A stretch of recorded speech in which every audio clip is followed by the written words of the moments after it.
Sí, nuevamente muy buenas noches con cada uno de ustedes, los estudiantes de esta nuestra primera Cámara Nacional con la denominación 105, a nombre de Osvaldo Jimeno, su servidor.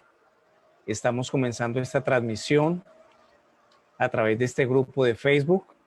Ya en esta noche de hoy, 21 de septiembre del 2020, día en el cual en los países del hemisferio norte empieza el otoño, y en los países del hemisferio sur, pues empieza la primavera. Y justamente pues acá atrás con este fondo del planeta Tierra, no somos ajenos a toda esta creación maravillosa, y ese tipo de fenómenos de la naturaleza parecería increíble, nos influyen. Todas las estaciones están recordándonos que todo es recurrente, todo vuelve al mismo punto de partida, todo es cíclico. Y como vamos a ir viendo en clases sucesivas, pues hay muchas cosas que se repiten cíclicamente también en nuestra vida. Entonces, analizando esos fenómenos de la naturaleza, también podemos extraer gran sabiduría. Le damos un gran saludo a Alexander Vázquez, buenas noches, a María Eugenia Rojas, a Sara Ortiz, a Ada Pérez, que también nos está viendo de los Estados Unidos. Un saludo para ti, Ada, y tu familia. A Gabriel Hernández, Jenner Blanco, Vanetta Brito. Bueno, a muchos que se están anexando a esta transmisión, pues les damos la más cordial bienvenida, y lógicamente a los que quizás también vean este video pregrabado en lo sucesivo. Vamos a ver en esta noche una conferencia bastante especial, porque nos va a develar aquellos misterios de la vida y de la muerte. Vamos a hablar de qué es lo que se sucede en el momento en que alguien decimos murió, en el momento en que una persona en un momento dado, pues a nivel médico o clínico, cesaron sus funciones vitales. ¿Qué es lo que se sucede? Vamos a ver esto, ya que siempre ha sido un motivo, lógicamente, de dolor, y es muy comprensible, la pérdida, por ejemplo, de un ser querido, pero también es un motivo de expectativa, es un motivo de desconcierto debido a la ignorancia de qué es lo que se sucede cuando un familiar de nosotros, por ejemplo, o alguien muere. ¿Para dónde va?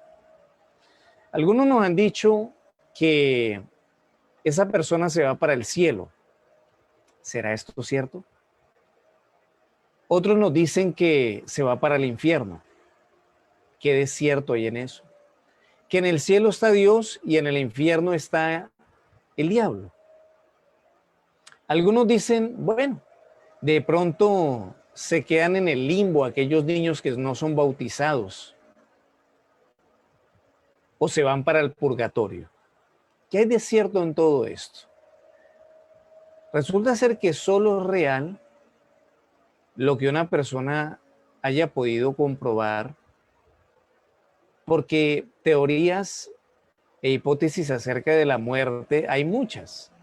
Hay, por ejemplo, de tipo espiritualista, como las que acabamos de mencionar, y hay teorías de tipo materialista que dicen que sencillamente uno es el producto de una unión de dos células, masculino-femeninas, células sexuales, y que debido a esa multiplicación de dichas células, pues sencillamente una persona se forma, y que cuando las funciones vitales de este cuerpo cesan, pues sencillamente todo acabó. Lógicamente es una teoría de tipo materialista, pero ¿qué de cierto hay en eso? Los grandes maestros, aquellos seres que han despertado conciencia y que inclusive han recordado sus existencias pasadas, han logrado también recordar esos momentos de trance entre un cuerpo y otro, o sea, entre la vida y la muerte, para un nuevo nacimiento, y nos dan explicaciones lógicas y coherentes acerca de ese fenómeno. Entonces vamos a estudiar ese fenómeno con ustedes en esta noche. Pero no sin antes nosotros hablar entonces un poco de la misma vida, porque la vida y la muerte son dos hermanas gemelas que se entrelazan la una con la otra. Bueno, nos dice acá una frase del maestro Samael. El temor hacia la muerte se debe a la ignorancia. Uno siempre teme lo que desconoce. Cuando la conciencia despierta, la ignorancia desaparece y entonces el temor a lo desconocido deja de existir. Venerable maestro Samael Aún Weor. ¿Ve? Bueno, acá tenemos una frase que nos deja reflexionando en relación a que el que nada debe, nada teme. Pero debido a la ignorancia, debido a nuestras deudas kármicas, pues se genera un temor a la muerte o a lo desconocido. Vamos a estudiar entonces inicialmente qué es la vida. De pronto si alguien nos quiere participar por allí, ¿qué es la vida? ¿Verdad? Podemos ir anotando por acá qué es la vida. ¿Qué es para las personas que están viendo este video o escuchándonos? ¿Qué es la vida en realidad? Vamos a ver algunos aspectos que en modo alguno podrían definir atentamente lo que es la vida, pero de cierta manera, pues nos van a dar algunas luces en relación a ese fenómeno, pues que se llama la vida. Un momentito, por favor.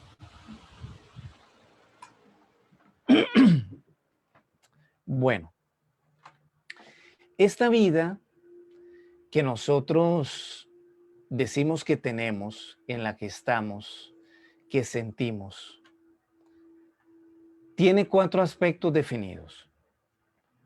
El primero es el aspecto orgánico, es decir, el cuerpo que tenemos. El segundo aspecto de la vida es la vida eventual, que tiene que ver con lo que nos pasa, con lo que nos sucede. Ejemplo de ello es cuando alguien nos pregunta, hombre, ¿qué hay de tu vida? Entonces uno dice, me casé, me mudé, empecé a trabajar en tal lugar, en tales circunstancias, me enfermé, me curé, etc. Otro aspecto de la vida es la vida interior, aquella vida de pensamientos, de emociones, de sentimientos que hay en tu interior. Y la vida espiritual, que es tu alma, y de esa alma, como hemos visto, pues tenemos una chispa divina que se llama la esencia. Pero así nosotros habláramos volúmenes acerca de lo que es la vida, la vida en realidad pues viene a ser un misterio. Viene a ser un misterio. Tanto así que será tan grande la vida y tan enigmática que el mismísimo Jesús el Cristo dijo, yo soy el camino, la verdad y la vida. ¿No? La vida podemos decir que es una fuerza cósmica que vemos sus expresiones, pero que cuando ella escapa de esa expresión decimos, esa expresión está muerta, pero la vida continúa. ¿Ven? La vida es un misterio. Si nosotros podemos definir con una palabra la vida, podemos decir que la vida es una energía, sobre todo biológicamente hablando, ¿no? Y que esa energía a su vez se divide en distintos tipos y subtipos de energías, como las que vamos a estudiar a continuación. ¿Ve?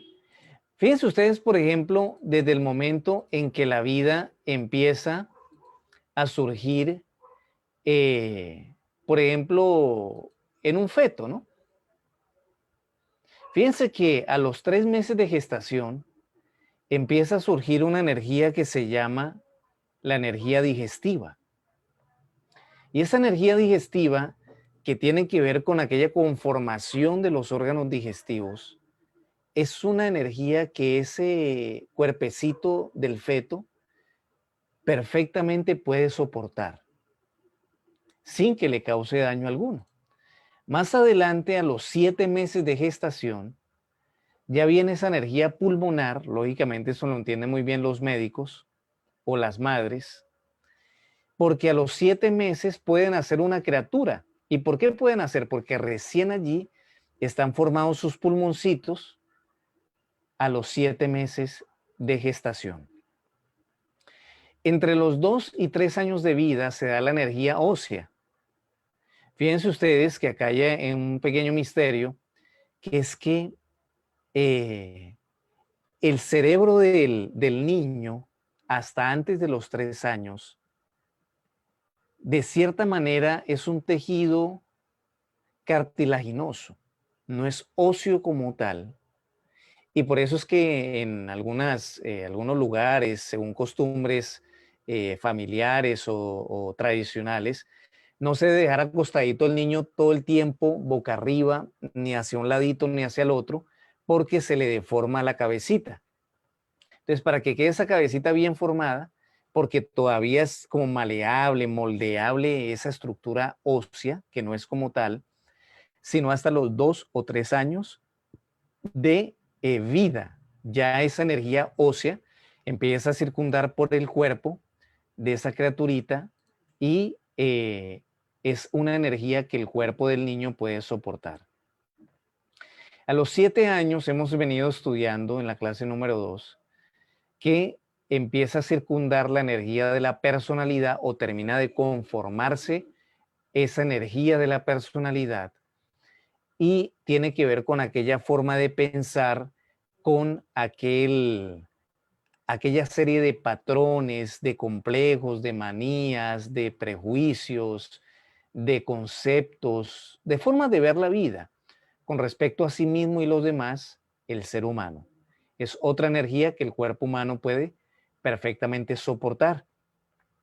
Tenemos acá una energía bastante importante, que es la energía sexual, que entra en actividad alrededor de los 14 años de edad, y esto es innegable, porque entonces ya el niño deja de pensar como niño, igualmente la niña, debido a que esa acción endocrina de las gónadas sexuales, ovarios en la mujer, testículos en el varón, empieza a producir o progesterona o testosterona en el varón, y en ese momento empieza a surgir una serie de cambios que se llaman los caracteres sexuales secundarios, como el engrosamiento de la voz en los varones, el vello en los varones y también la forma definida de la mujer. Y es una energía que perfectamente el cuerpo puede soportar.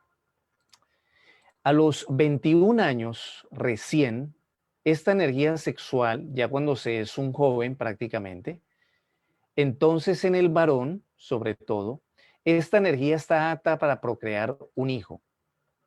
No significa que antes de los 21 años un adolescente no puede dejar embarazada a otra adolescente. Sí, pero resulta ser que esa célula o esa serie de células sexuales llamadas espermatozoos no están todavía maduros para en sí procrear una criatura que cuente con todas las condiciones biológicas para un desarrollo. Ya que nos explica el maestro Samael que recién se está formando a los 21 años la tercera capa testicular que le provee a la producción de espermas y al esperma mismo, pues una calidad óptima para que se dé la procreación. Entonces, esto nos lleva a que todo tiene un proceso natural de formación, de madurez. Inclusive en algunos países del mundo, la mayoría de edad no es a los 18, sino a los 21 años de edad. Y es una energía que perfectamente el cuerpo humano puede soportar. Y de ahí cada 7 años, es decir, a los 28, a los 35, a los 42, a los 49, etcétera, etcétera, etcétera, a través de todo el curso de la vida del ser humano, la energía sexual entonces va dándole ciertas octavas y ciertas características a la vida psicológica de esa persona. Es muy diferente un adolescente de 14 a un joven de 21 en su pensamiento, a un joven u hombre en el sentido biológico de los 35 años o de los 42 años. Porque cada 7 años esa energía sexual va teniendo una connotación diferente en el ser humano. Y no es que cuando alguien llega a los 35 o a los 42, de por sí es una persona completamente madura, pero a fuerza o a condición de una biología y una función que las glándulas sexuales van teniendo en ese organismo, le va dando cierta madurez, cierta estabilidad y como que asentándole un poquito los pies sobre la tierra a esa persona, como decimos coloquialmente, porque es innegable la influencia de la energía sexual en los procesos psicológicos del ser humano. Y acá nos dice algo bien interesante, que a los 35 años recién, esa energía sexual está madura para la creación de los cuerpos superiores existenciales del ser.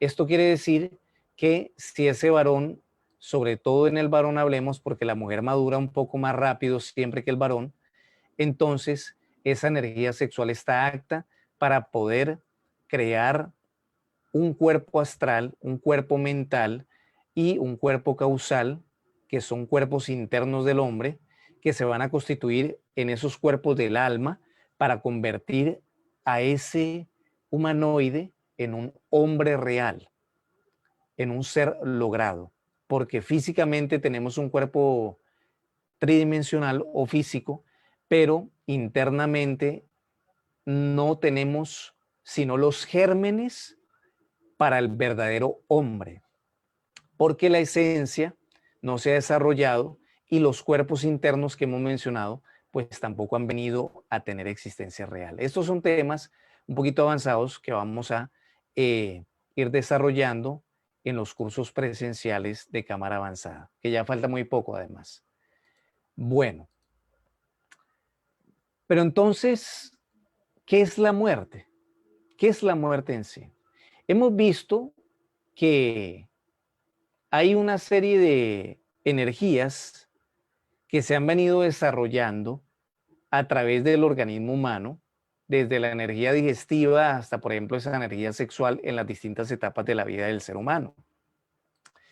Pero así como la vida es una energía y dijimos que la muerte es su hermana gemela, así la muerte también es una energía. Y esa energía de la muerte, que es un rayo, por eso el nombre de esta clase, el rayo de la muerte, es la única energía que en condiciones regulares de un ser humano, el organismo humano no puede soportar.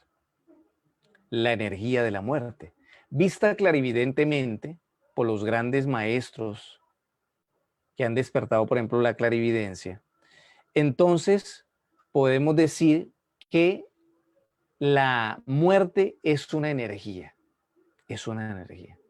Y vamos a explicar por qué y de dónde viene esa energía. Bien, entonces, bueno, esa energía de la muerte viene de la sexta dimensión que se llama el mundo causal. Dice las Sagradas Escrituras que ni siquiera la hoja de un árbol se mueve sin la voluntad de Dios, mucho menos la muerte de un ser vivo o la muerte de un ser humano. Entonces, la muerte en un ser humano, que comúnmente se conoce como el cese de las funciones vitales, viene por una causa y ella, la muerte, es el efecto. Y antes incluso que muera la persona o muramos nosotros, se nos hacen 3 juicios que vamos a estudiar a continuación. Vamos a estudiar a continuación cuál es el proceso y mucha atención a esta clase porque nos va a develar muchos misterios y nos va a dar muchas respuestas. Y si tienen también preguntas, es el momento y la conferencia para hacerlo, acerca de la muerte, ¿no? Principalmente. Bueno, o si alguien nos quiere comentar alguna experiencia con fantasmas, vamos a explicar qué es eso. Si ha visto algún espíritu, como se le dice comúnmente, si se ha soñado con alguien que ha muerto, nos lo puede indicar si, bueno, usted siente la necesidad. Y sobre eso también vamos a ir desarrollando este tema. Fíjense que la muerte, entonces, biológicamente, la podemos ver de la siguiente manera. Biológicamente, es el cese de las funciones vitales. ¿Sí? El cese de las funciones vitales.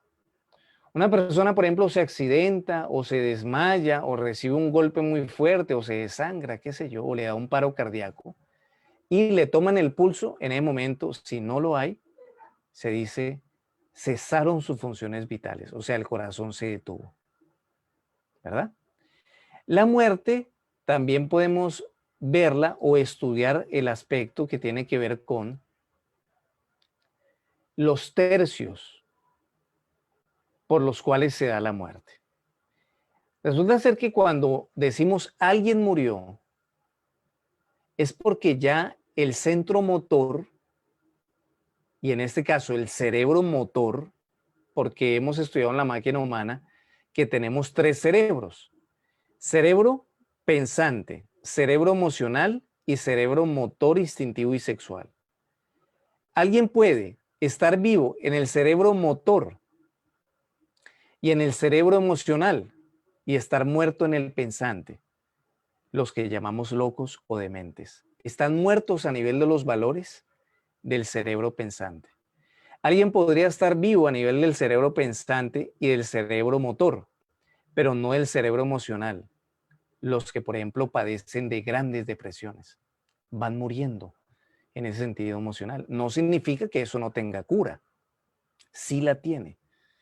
Y no hay que volverse necesariamente dependiente de tal o cual medicina, a no ser que sea extremadamente necesario para poder salir de una crisis de depresión.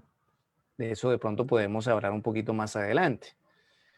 Y también existe ese otro tercio de la muerte del cerebro motor, que cuando ya se vienen a agotar los valores del centro motor, entonces murió físicamente la persona.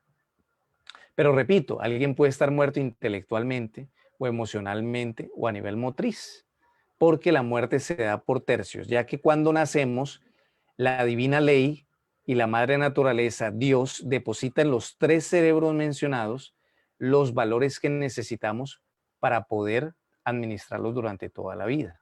Vamos comprendiendo, ¿verdad? Bueno.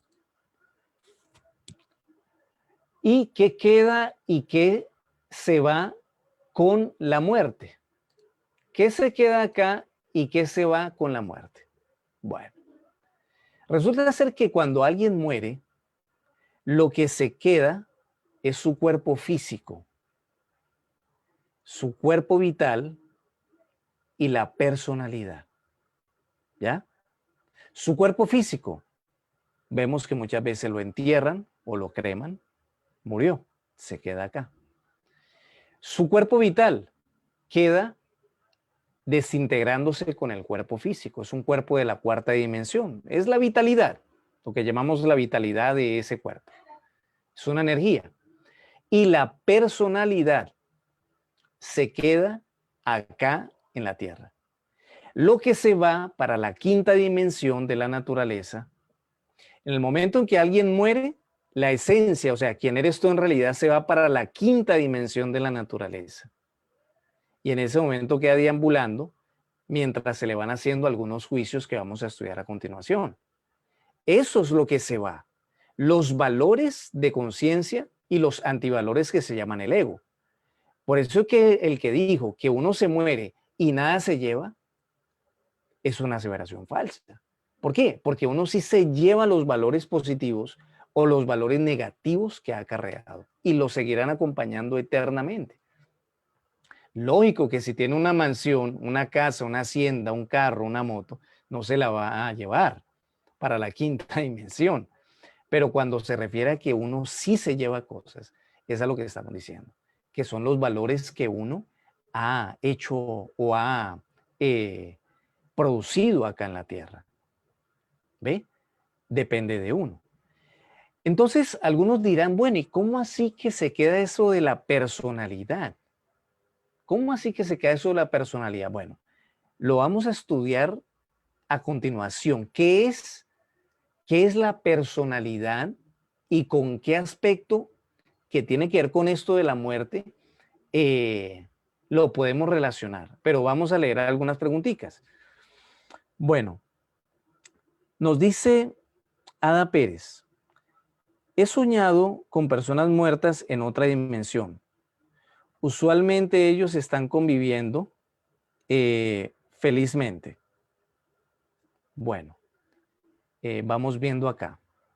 Deme un segundo para ver cómo va la transmisión. Sí, va muy bien, perfecto. Pasa que se me detuvo acá en el celular, pero parece sí que está corriendo. Bueno, en cuanto a esa pregunta o ese comentario que nos hace Ada, resulta ser que hay seres vivientes en la quinta dimensión de la naturaleza. Mucha atención a lo que vamos a decir. La quinta dimensión de la naturaleza viene a ser el mundo de los sueños y también a su vez el mundo de los muertos. Cuando me refiero a mundo, no se imaginen un planeta como el que tengo acá. No, es una dimensión de la naturaleza. Estamos en la tercera dimensión. ¿Dónde está la cuarta, la quinta, sexta, séptima dimensión de la naturaleza? Aquí y ahora, acá. Lo que pasa es que generalmente no la percibimos, pero está acá, existe. Entonces, la quinta dimensión de la naturaleza es a donde tu alma va, o tú como esencia, cuando sueñas. Y es exactamente la misma dimensión cuando alguien murió físicamente, se le cortó el hilo de la vida que une la esencia con el cuerpo y va a la misma dimensión que cuando soñamos. No sé si me estoy haciendo entender. Por eso es que nos podemos soñar, como bien dice Ada por acá, con personas muertas. ¿Ve? La abuela que muere, el abuelito, el tío, muchas veces se le quedó algo sin hacer, apremiante, y se le aparece al sobrino, al nieto, al hijo, al vecino, al amigo, diciéndole apremiantemente lo que necesita que haga por él. Y en ocasiones se cumple matemáticamente. En ocasiones hasta han dejado dineros u oro o joyas y le indican al familiar dónde están, van y los buscan y ahí están exactamente. Son casos. Sonia Carr, en los abortos, ¿qué pasa con la energía del feto y el efecto energético en la madre? Bueno, es una pregunta bastante interesante, Sonia. Fíjate, Sonia, que cuando recién se une el esperma con el óvulo, a ese esperma y a ese óvulo, lo cual se forma un embrión, ya un feto, le asignan una esencia. Acá se está desarrollando en el vientre de la madre ese feto y la esencia está en la quinta dimensión, esperando que este cuerpecito salga de la madre para él meterse a los 7 primeros segundos de vida. O sea, cuando el nene hace y se prepara para llorar, en ese momento ingresa la esencia. Ahora bien, el aborto es un asesinato. Llámesele como se le llame, esté permitido o no por cualquier legislación del mundo. Como dijo el venerable maestro Samael, ¿qué importa a la ciencia y qué a nosotros? Lo cierto está en que desde que haya ese embrión, ya hay una esencia asignada. Por lo tanto, es un crimen contra una criatura que ya tiene vida. Algunos defienden el aborto diciendo, no, pero es que antes de los 3 meses, no señor, no se justifique, porque ya hay vida, ya le han asignado una vida, inclusive desde la misma energía sexual, en un hombre y una mujer por separado, ya hay vida. Por eso es que el mandamiento dice no fornicar, porque es el delito que se comete contra sí mismo, contra la vida de uno mismo. ¿Ve? Ahí está la vida. ¿De dónde viene el feto? De la energía sexual, porque allí hay vida.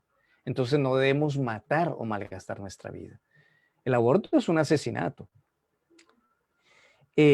Rafael Daza y Bertalicia, un gran saludo para ustedes. Carlos y Beatriz, bueno, dice Oli Ortega, buenas noches, me llega tarde la transmisión. A veces se debe al tema del internet, tocaría estar revisándolos. Un saludo para Carlos y Beatriz desde Pereira, Colombia. Arnulfo Acuña Bencelidad, vamos a ver en dónde queda el ego, Arnulfo. Ten presente esa pregunta porque ya lo vamos a explicar.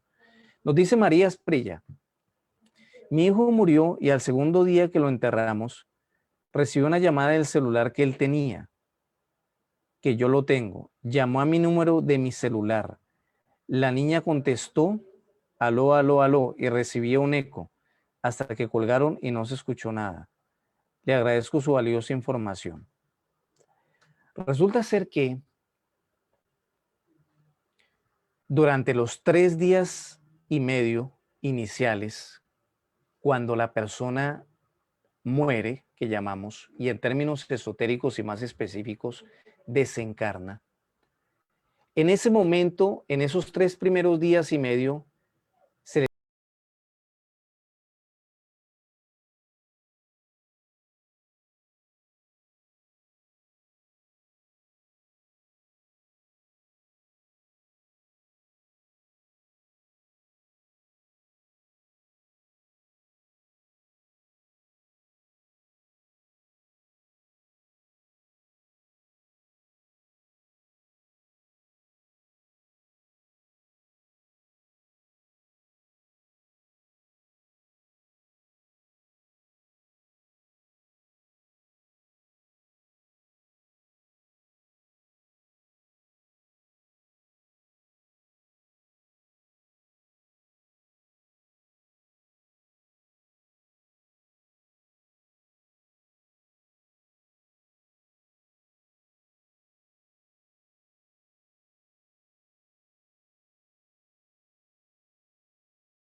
durante los 3 días y medio después de la muerte. Entonces, vamos a estudiar el primer juicio.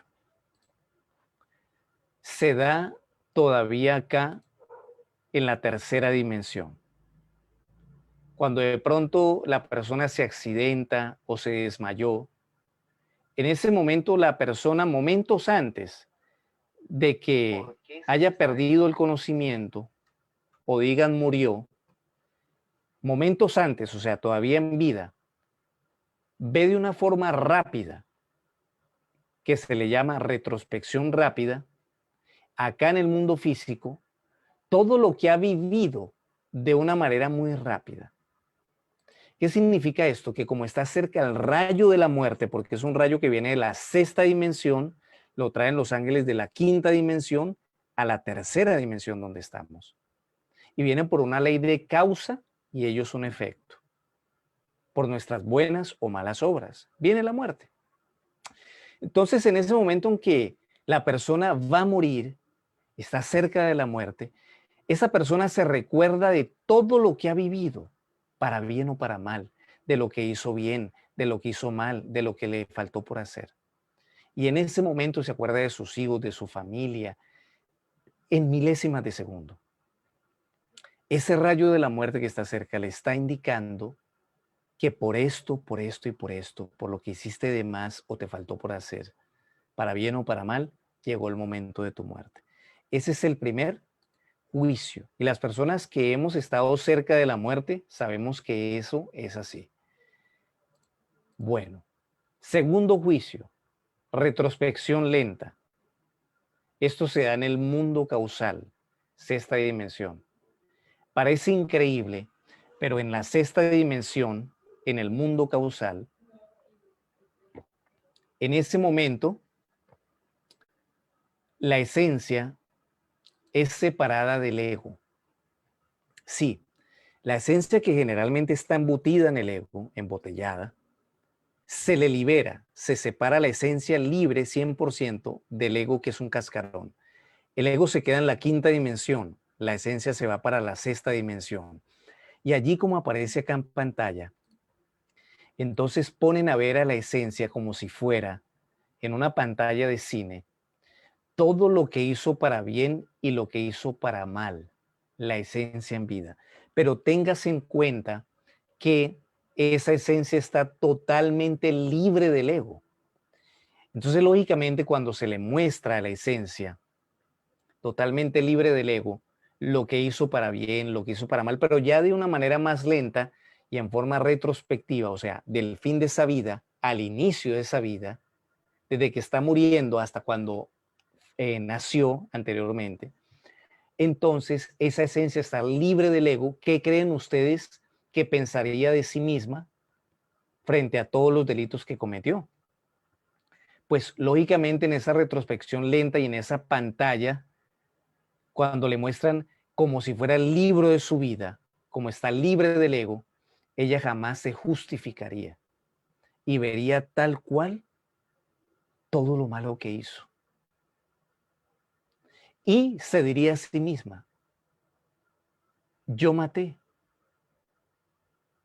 El karma es quizás que me maten en una futura existencia. Agredí el karma y estoy de acuerdo con que me agredan en una futura existencia. Parece increíble.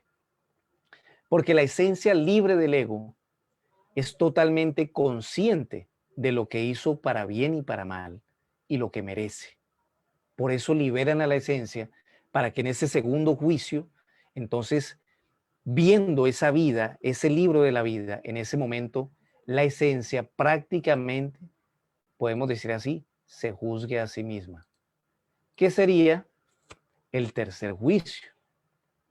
O lo que se llama el juicio final, que es el veredicto final, y esto ya se viene a dar en el mundo astral o quinta dimensión, donde un señor que se llama Anubis, el juez de la justicia celestial, que simbólicamente usan atuendo con máscara de chacal, mitad perro, mitad lobo, con el báculo de la justicia y también la balanza, entonces juzga los destinos de los hombres. Anubis, pues se le conoce en la mitología egipcia como el juez de la justicia celestial. Y dice el maestro Samael que cuando no está en sus oficios de la muerte, o en ese caso de juzgar los karmas de la humanidad, entonces él parece un niño de 12 años terriblemente divino. Fíjense ustedes todo esto que hasta sorprende. Y el señor Anubis puede dar 3 veredictos.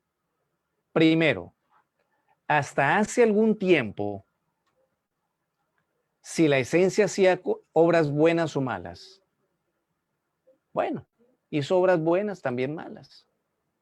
De pronto hasta pecó por inocente. Se le puede dar un nuevo retorno, o sea, un nuevo cuerpo físico. ¿Ve? Si esa esencia en el anterior cuerpo hizo muchas buenas obras, póngale que de pronto esa esencia se dio mucho a la caridad, al perdón, al amor, a la comprensión de los demás, fue justo, fue justa, fue una persona honesta, trabajadora, se desarrolló espiritualmente. Vamos a decir que de pronto no eliminó todos los yoes, pero empezó con ese trabajo. Se le da un descanso en los mundos superiores de conciencia. Entonces se le dan unas vacaciones en el nirvana o en la eternidad durante algún tiempo. Pero si esa esencia hizo muchas malas obras, mató, robó, mintió, traicionó, fue infiel, agredió, humilló, etcétera, etcétera, etcétera, entonces se le manda directamente a la involución, el ingreso a los mundos inferiores o a los mundos infiernos que veíamos en la clase pasada. Bueno, ¿se va entendiendo? Esos son los 3 juicios de una esencia. Pero entonces, nosotros tenemos que ver lo siguiente, que estamos en, como decíamos en la clase pasada, en una época definitoria de la humanidad, donde ¿en qué existencia vamos? ¿Será que estamos todavía con la oportunidad de que nos den un nuevo retorno? Puede ser que sí. Pero no hay que pensar en, no, eso seguro me dan un nuevo retorno, o sea, un nuevo cuerpo físico. No. Resulta ser que todo lo que usted está haciendo en este momento determina las circunstancias de vida en un futuro inmediato y no tan inmediato. Cada buena obra que tú haces representa un dinero cósmico que se llama Dharma, que te va a ayudar a tener una mejor vida más adelante, después de la muerte, si te la dan. Y toda mala obra es una deuda que tú vas adquiriendo. Por lo tanto, esta conferencia nos debe llevar a nosotros a poder hacer conciencia de qué es lo que estoy haciendo en este momento. Porque lo que estoy haciendo aquí ahora va a determinar las condiciones de vida actuales que vienen mañana, pasado, en un año, en 5 años, y van a aligerar o van a atrasar quizás el proceso de esta misma muerte. Y quizás atrasarlo no para seguir haciendo el mal, sino tener más años de vida para poder seguir sirviendo, para poder seguir haciendo una obra de tipo espiritual o interior. ¿Ve?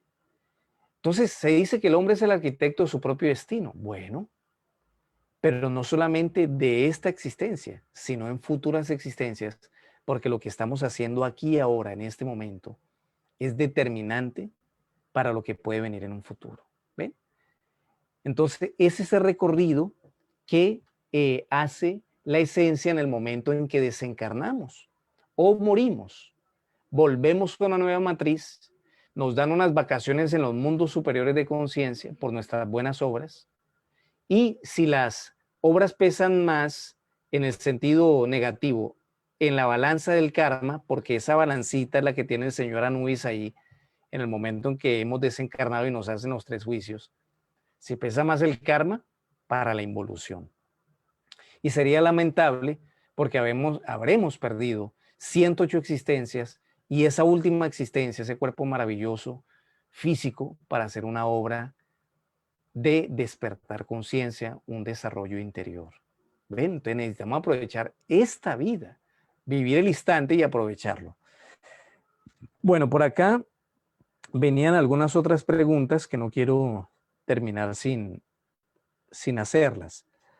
Nos dice Starman Faudito, no estoy de acuerdo con los abortos, pero en el caso que sea un aborto porque el embrión viene dañado o enfermo, como en el caso de infectados por toxoplasmosis, ¿qué se debe hacer? ¿Se dejan hacer y que muera luego o se aplica el aborto? Hay casos en que no mueren, porque nosotros no somos dioses para determinar la vida, ni cegarla de nadie. Han habido casos que le han dicho a la madre, ese niño va a nacer deforme, ese niño va a nacer con síndrome de Down, con deficiencias intelectuales o motrices o de todo, y nacen en perfectas condiciones. Entonces, ¿para qué apresurarnos? Aceptemos la vida como venga, que puede ser muy duro. Claro, una madre que sabe que su niño va a nacer de pronto así, pero no lo sabe todavía. Y en caso tal de que haya nacido así o nazca así, hay que enfrentar la vida porque ella intenta enseñarnos, intenta que aprendamos algo que necesitamos. Y esas criaturas lo dicen quizás los padres de niños que tienen ciertas deficiencias. Les hace sentir a ese padre un amor tan entrañable, una ternura tan grande, y le dieron la oportunidad de sentir más amor todavía del que pudiera expresar hacia un hijo, entre comillas, normal. Y no sabemos quién está ahí. Igual es una vida que hay que amar y respetar, porque desde que haya ya ese embrión, hay vida. Y nosotros tenemos que ser respetuosos de la vida, ¿ve? Entonces hay que tener eso en cuenta. En la gnosis, ¿qué concepto se tiene de la